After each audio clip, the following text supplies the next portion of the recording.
Notre mission aujourd'hui est de départager deux amis qui jouent à un jeu de dés basé sur la somme de ces deux dés.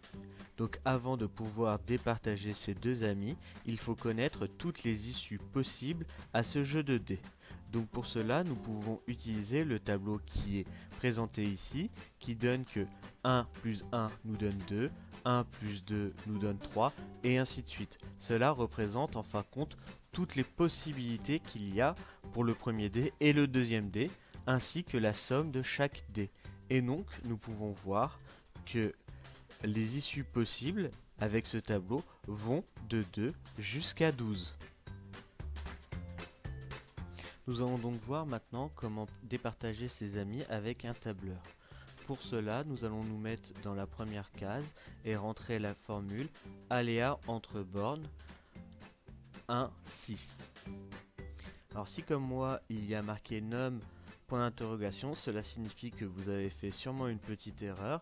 Donc vous regardez voir s'il n'y a pas, si vous n'avez pas oublié un point ou un S comme c'est mon cas à borne.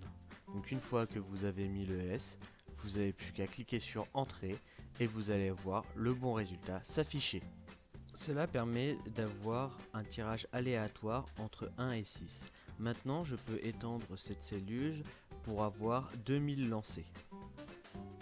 Nous avons donc maintenant 2000 lancers d'un dé. Pour que le deuxième lancer de dé soit pris en compte, il faut aussi étirer cette colonne entière. Pour faire la somme des dés, nous allons donc maintenant utiliser la formule égale somme, tout simplement. Puis nous allons sélectionner la cellule A2. Alors nous pouvons la sélectionner ou faire point virgule. B2, si nous ne pouvons pas la sélectionner, nous pouvons directement l'écrire. Et n'oublions pas de fermer la parenthèse.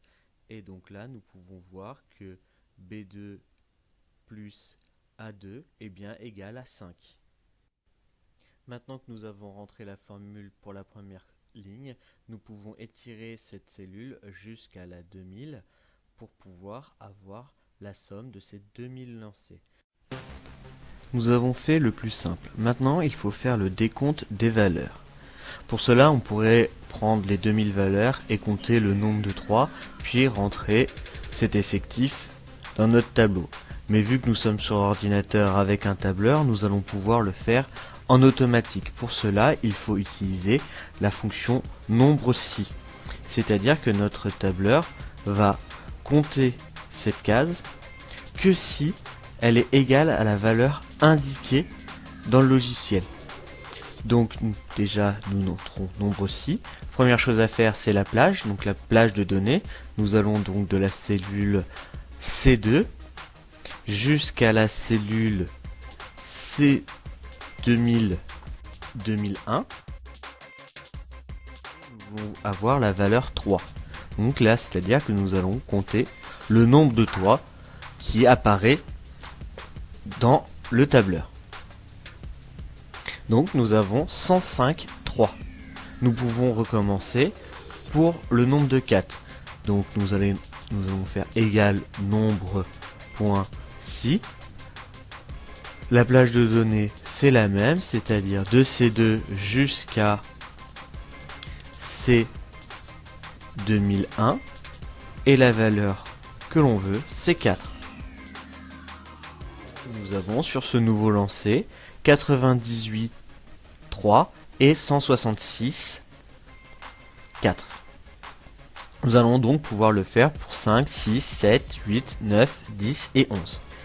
Donc nous pouvons voir au final que sur ce lancer de dés, nous avons 103, 186, 4, 213, 5, 273, 6, 314, 7, 312, 8 et 199, 9, 160, 10 et 124, 11. Alors on peut déjà se rendre compte qu'on a plus de 7 que des autres valeurs, mais pour vraiment le voir, nous pouvons aussi faire, un graphique.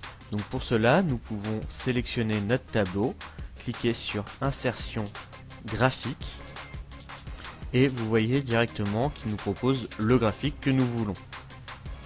Donc c'est un graphique en bâton avec sur l'axe des abscisses les valeurs et sur l'axe des ordonnées les effectifs. Et donc si nous appuyons sur F9, nous pouvons voir ce graphique évoluer, mais quoi qu'il arrive, nous obtenons toujours la valeur 7 comme maximum. Donc c'est-à-dire que 7 a la plus grande probabilité de chance de tomber.